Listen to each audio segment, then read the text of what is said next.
Amid ongoing pro-democracy protests over in Hong Kong, the U.S. has stepped in as President Donald Trump on Wednesday signed into law legislation aimed at protecting the rights of people in Hong Kong. Our Kim Da-mi tells us more about the law.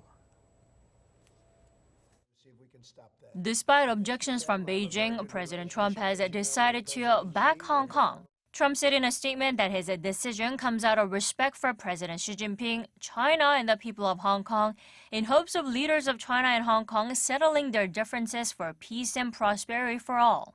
Trump's approval comes just a week after the U.S. Senate and the House of Representatives passed the legislation last week. Under the new law, Washington would need to certify at least once a year that Hong Kong retains enough autonomy to qualify for special U.S. trading considerations. The U.S. could also place sanctions on officials responsible for human rights violations in the Chinese-ruled city.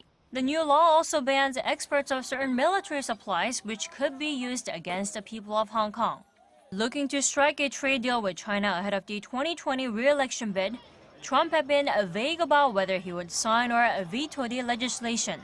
However, analysts evaluate that it's highly possible that Trump's latest support for Hong Kong will make it more difficult for the world's two largest economies to reach an agreement. Hinting at possible retaliation against the U.S., China has denounced the legislation as a gross interference in its affairs and a violation of international law. Apart from the two countries' prolonged fight, the Chinese currency may weaken even further, which could also affect the Korean won-US dollar exchange rate. Kim Da-mi, Arirang News.